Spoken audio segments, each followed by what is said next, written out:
excited to welcome you to Celebrations Around the World Oktoberfest. My name is Tanisha with the Hillsborough County Public Library, and I am joined with Amanda, also with the Hillsborough County Public Library. How are you doing this afternoon, Amanda? I am doing very well. I am, as we were saying, the first day of fall, and we are ready to talk about some fall celebrations that are coming up. All right, so let's go ahead and turn off our cameras so we can start our presentation. So as we like to start with our celebrations programs, just a quick note about what we're discussing. Even though Oktoberfest is mostly a secular observation, there are some traditions and cultural traditions associated with it that may or may not be celebrated by everyone who is aware of Oktoberfest. So we just like to say this is a broad overview of this really fun celebration. So there may be things that we missed, there may be things that aren't quite what you think, but we just want to let you know that this is a broad overview of the cultural traditions of Oktoberfest. So before we jump into our presentation, we also like to ask the people who are in our celebrations programs if they will be observing the holiday that we are talking about. So we are going to ask you all, will you be celebrating Oktoberfest this year? So you have the option of yes, no, or maybe. So go ahead and let us know if you will be celebrating Oktoberfest this year. Amanda, will you be partaking in Oktoberfest festivities this year? You know, I don't have any concrete plans, but I would like to. We were just talking today with some of our coworkers about where there might be good places to celebrate or any restaurants. So if you do know some, you can always put some suggestions in the question section. Give us some recommendations of where a good Oktoberfest might be going on in our area. Are you going to celebrate? All right, and it looks like everybody has voted. So let's go ahead and share the results. And so we have a resounding yes, Amanda. So we got a lot of people who are going to be partaking in activities around Oktoberfest. Very cool. All right, so let's go ahead and talk about it. Amanda, can you see my screen? I can, yes. All right, so Amanda, kick us off with when and where Oktoberfest is celebrated. I surely will. Okay, so Oktoberfest is the world's largest Volksfest, which we might think of might be translated to like a people's festival, or even like we would think of folk festival. It's a combination of a beer and wine festival and what we would think of in America as a fun fair. So parades, dancing, carnival rides, all sorts of good things. So a lot of fun, a lot of tradition are packed into Oktoberfest. Tanisha's going to get into the origins a little bit, but the original Oktoberfest and the world's largest Oktoberfest is celebrated in Munich, Germany, which is in the German state of Bavaria. That is still the world's, like when you think of Oktoberfest and you see the photos, a lot of times that is where you are getting the images from, is from the Munich Oktoberfest. It is kind of a misnomer to a lot of people around the world, because although it is called Oktoberfest, actually the majority of the holiday is celebrated in September. It starts on the third Saturday in September, and it usually runs for about 2 weeks or 16 to 18 days until the 3rd of October or the first Sunday, whichever actually comes later. So to extend the festival a little bit, it's either the 3rd of October, or if the first Sunday is after that, it will be the first Sunday. They'll just extend it out a little bit. And a lot of times it ends on a holiday called Erntedank, which is like a harvest festival or a harvest holiday, which is also kind of, it ties in a little bit of seasonal with the historical origins. It kind of ties those two events together. Now, Oktoberfest, obviously, it did start in Germany. It started in Munich, Germany, but it really has spread around the world to places where there are German-speaking populations. So you can see it is on most continents. It is celebrated in most continents. Here in the United States, there's quite a few. There's, you know, where there's historic German communities or where there were German immigrants, there is usually, if not a large, a small Oktoberfest, maybe not the whole time, but maybe a weekend or something like that. So it really has spread out into places there are German-speaking citizens, but it still does, Munich does, it rakes in a lot of tourism dollars. People like to go and see the original. And as of 2016, tourism from just Oktoberfest was $1.42 billion just from tourism, people visiting Munich, if you can imagine that. So Tanisha, that's a little bit about when and where it's celebrated, but let's find out why it's celebrated. Yes, Amanda. Before we move on to why it's celebrated, you mentioned that it is all over the world. Some interesting places, and we're going to talk a little bit about some notable celebrations around the world, but some interesting places that I saw it was celebrated was Zambia, Argentina, Australia. Like those are like really interesting places where you'll see Oktoberfest celebrations. And next year, if they are able to do Oktoberfest, it will start on September 18th. Of course, for the past couple of years, it had to be canceled, but they plan on picking it up next year. Yes, actually, this is, I did do a little research. Unfortunately, it was canceled, for safety reasons in 2020 and 2021, but that was actually the 34th time it was canceled because considering there was two world wars, cholera epidemics, different kind of things. So unfortunately, it has been canceled in the past, but it also has a history of bouncing back.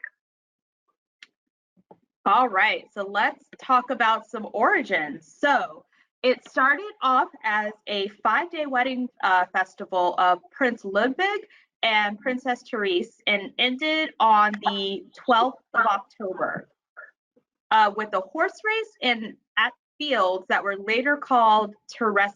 I hope I'm saying this right, Therese and Weiss. I watched the video like 5 times on how to say it, and I always like choke up when it comes time. But at these fields later called Therese and Weiss. And fun fact, the celebration in Munich still happens on fields called Therese and Weiss. So there's a couple of notable dates that are listed here. So again, it started as a public celebration of the wedding of the Bavarian king, and there's some controversy around how it started. So like there's a bunch of different groups that take responsibility for starting it. Like we started the horse race. No, we started the horse race and the festival. But the very, very first one was in 1810 as that 5-day royal wedding party and ended as a horse race. So of course the king and queen had their private or the prince and princess, excuse me, had a private celebration, and then they extended the public celebration for everybody with the horse race and everything else. So in 1811, this horse race happened again, and then there was an agricultural fair added.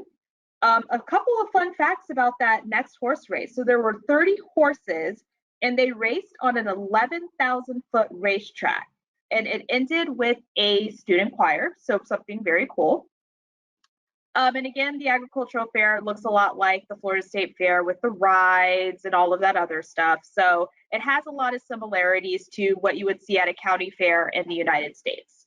So in 1818, they added more of those fair-like characteristics like the carousel and the swings. So they added like kind of an amusement park aspect to it. And before we get to 1896, in 1887, the first major parade with breweries and Oktoberfest staff took place. And Amanda's going to talk a little bit more about the significance of the Munich breweries when she talks about some of the observations, but they are, of course, a big part of the Oktoberfest celebration. 1896, the first big tents are built by each of the major breweries in Munich. So that's when that aspect of it was added.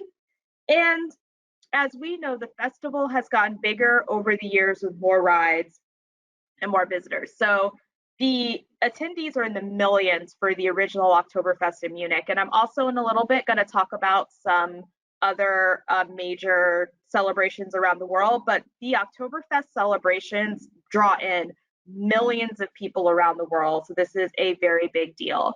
And as Amanda mentioned earlier, there have been some brief pauses in Oktoberfest, so it's celebrated almost every year with some pauses.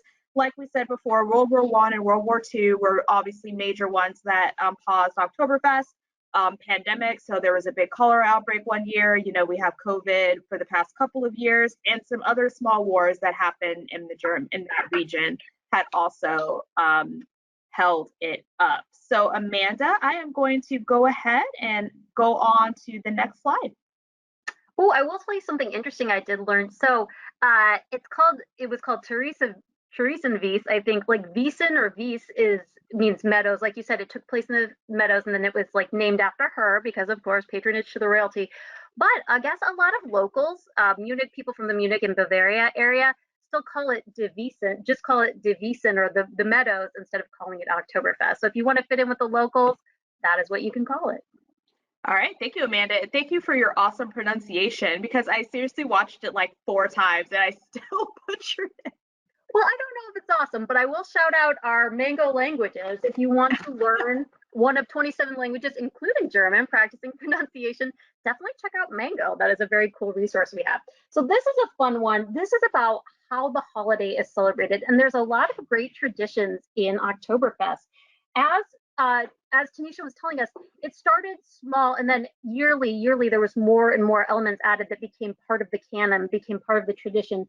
So it's generally celebrated with parades, dancing, orchestras, games and fun fairs, drinking.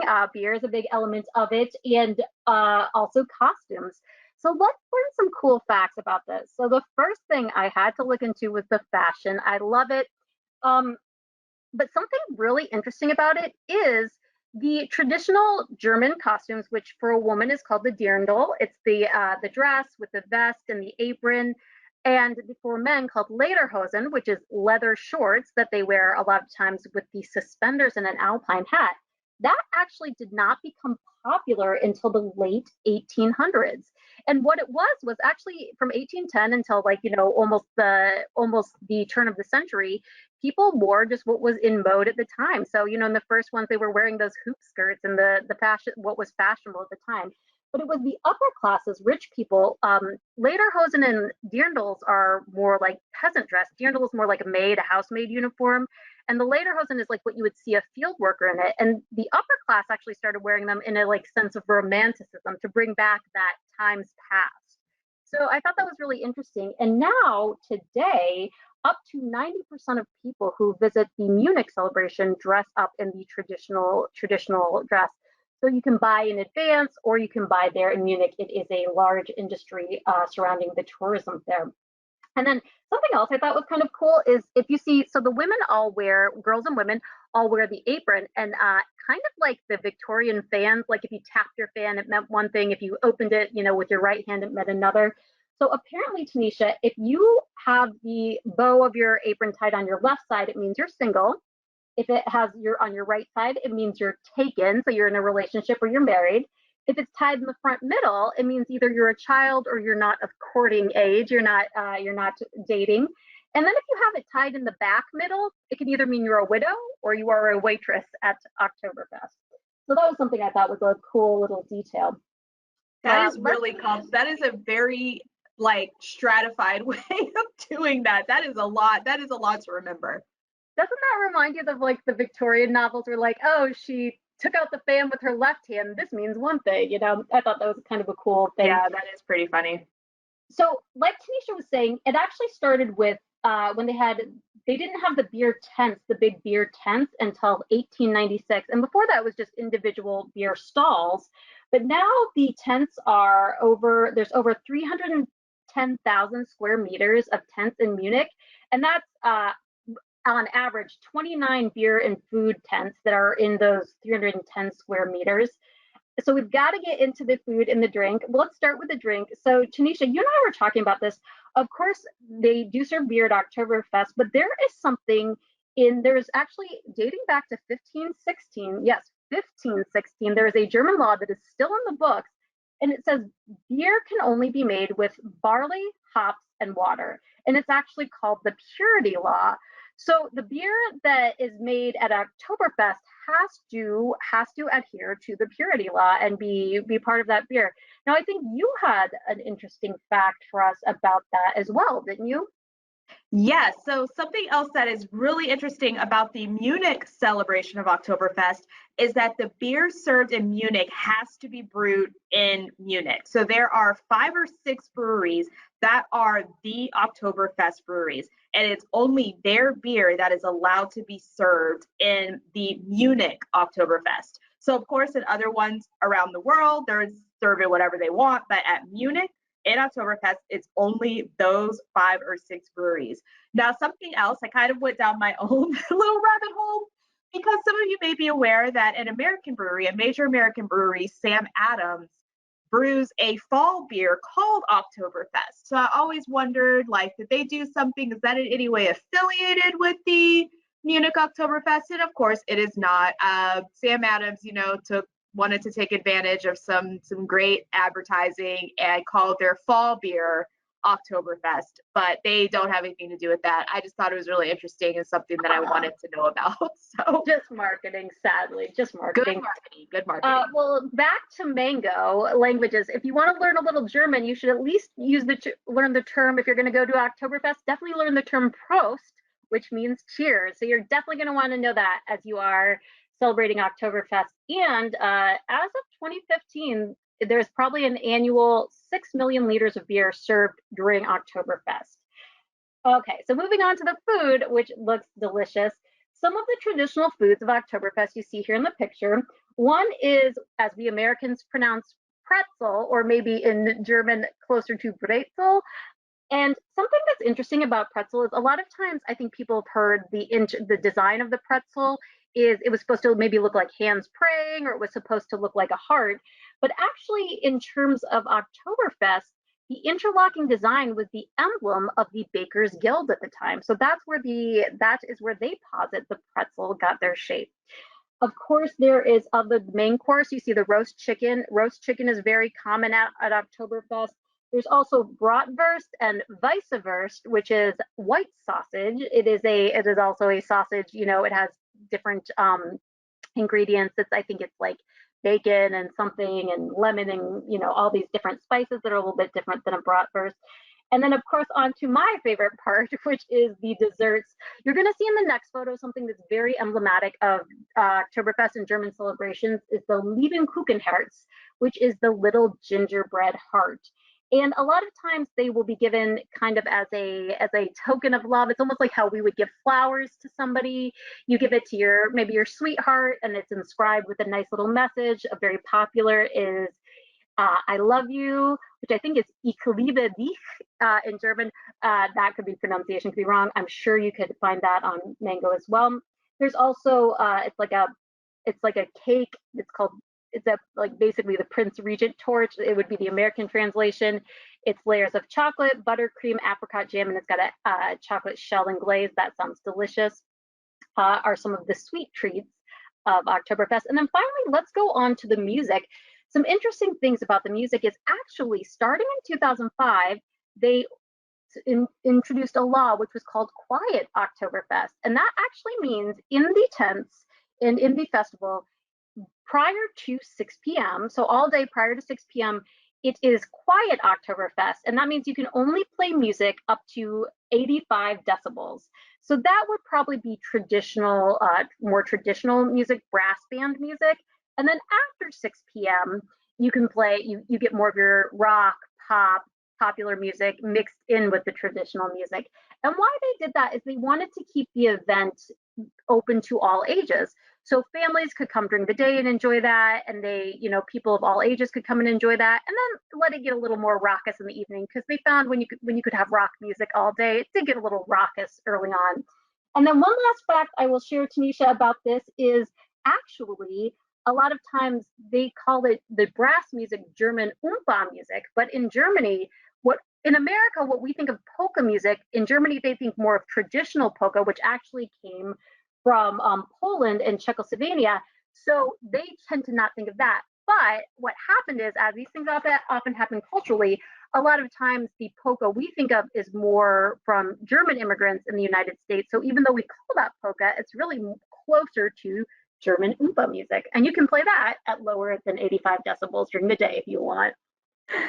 Yeah, so thanks, Amanda. It was really interesting researching all of the traditions around Oktoberfest. And what I think is really interesting about it, which is lovely, is that I like how Oktoberfest wanted to keep it to its tradition, because a lot of cultural celebrations do kind of take on that raucous party vibe, thinking of St. Patrick's Day, Cinco de Mayo. And so I think it's good that they've established like a family friendly, like everybody can come and enjoy like the cultural celebration of Oktoberfest. So I thought that that was something that was really cool. All right. So notable Oktoberfest celebrations. Amanda just covered the Munich celebration. And of course, a lot of those elements can be found in other October celebrations around the world, as she said, and she mentioned that gingerbread cookie that's on the side there. So the largest celebration outside of Germany takes place in Kitchener, Ontario. So a very common thread throughout this with these other celebrations is that a sizable German population had settled in that area, which is why their Oktoberfest celebration is so big. So Kitchener, Ontario sees about 700,000 people a year for their Oktoberfest celebration. A close second occurs in Blumenau, Brazil. So same reason, they had a bunch of Germans settle there, and so they have a gigantic Oktoberfest celebration. They also see around 700,000 people. And these two, on the Kitchener and the Blumenau celebrations, often flip spots. So sometimes it might be the Brazilian one that has more or the one in Ontario that has more. The largest in the United States occurs in Cincinnati and Denver. So kind of the same thing. They both get about 500,000 people, 500,000 people, and they switch spots all the time. So a couple of notes. I'm going to give some personal anecdotes. I have had the pleasure of attending Oktoberfest celebrations in two other places in the United States. Two that I found that were pretty fun was there is one in a little town up in Georgia called Helen. They have a mini Bavarian village. It's really, really, really quaint, very cute, and they have some wonderful German food there. So there is one that's kind of close by that is really fun in Helen, Georgia. It's really up. It's up near the tippy top of Georgia. And also Miami, Florida, of all places, also has a very sizable Oktoberfest celebration. And they do keep it to the traditional, much like the one in Munich. During the day, they are only playing the traditional German music. It's very family friendly. Their families are all there. And then in the evening, it does take on kind of a more party vibe. So if you're looking for two close by Oktoberfest celebrations in the United States, those are two for you. So of course, Germany has other notable celebrations, with them occurring in Hanover and Berlin. The one in Hanover lasts for 17 days and is the second largest Oktoberfest celebration in the world. And Berlin's is actually a lot smaller than you would expect, especially with it being the capital city of Germany, but theirs is getting bigger and bigger. They also get the privilege of serving official Oktoberfest beer at their celebration. So I guess it's not imported because they're all in the same country, but they bring their beer in from Munich to serve it there. Two other places that I thought were interesting that had notable Oktoberfest celebrations are South Africa and India. So South Africa has a bunch of German language schools, and so they're the ones who put on the Oktoberfest. And in the city of Pune, I hope I'm saying that right, in India, their Indo-German Chamber of Commerce throws an Oktoberfest celebration. And this is because the city of Pune has a hub of German companies. So there are a lot of German companies that have headquarters, I guess not headquarters, but have offices there. So they also have a huge Oktoberfest celebration. So before we get on to our learn more, is there anything else you'd like to add about Oktoberfest, Amanda? I will say one thing is, like you were saying, Munich is the biggest, and many people in Germany celebrate, but a lot of times they even travel to Munich to do it because, the size of the country. So, for example, I used to live in Europe, not in Germany, but I had friends from Germany, and they were both from Cologne. And I asked them, I said, "Oh, is Oktoberfest really big?" And they said, "Actually, where we're from, Oktoberfest is like whatever, it happens every year, but their big celebration is Carnival. They do like Brazil, like Venice." They have a big carnival celebration. So I think a lot of times what happens in Germany too is people travel to the Munich one instead of maybe hosting one in their state or in their city, or hosting a large one in their state or city. I think that happens a lot.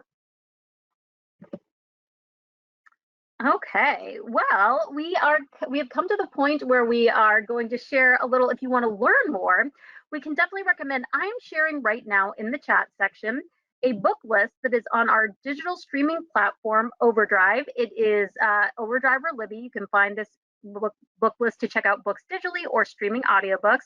Just go ahead and click the link and that will take you to our cultivated list. That's a great place to read more about Oktoberfest, the food, the festival, the history. If you want to do a deeper dive, we would definitely recommend that. You can also check out another digital streaming service, which is Hoopla, where we not only have ebooks and digital audiobooks, but we have TV, movies, music, and graphic novels. So there's also great resources there. And finally, we do also have digitally and in the branches, we have the World Book, which is also a great starting point and a resource, whether you are using the physical encyclopedia or the online encyclopedia. So those are all, if you want to learn more about the festival, those are great places to start. We do want to give a special thanks to our library staff member, Lisa, who helped us put this program together. Thank you, Lisa, for all the information and great tips on Oktoberfest. All right, Amanda, I think it's time for us to jump into a little bit of trivia. So we've spent a lot of time talking about Oktoberfest, so we're going to have a couple of lightning rounds. So go ahead and put your thinking caps on, and we're going to ask you all some trivia questions. So Amanda, kick us off with the first question. Okay, do you remember which German state Munich, the city with the largest Oktoberfest, is located in? Is it located in Berlin, in Bavaria, in Hamburg, or in Saxony? All right, we're going to give y'all about 30 seconds to vote. So go ahead and get your votes in. Let's see. And we're going to go ahead and close it out. So Amanda, let's see how everybody did.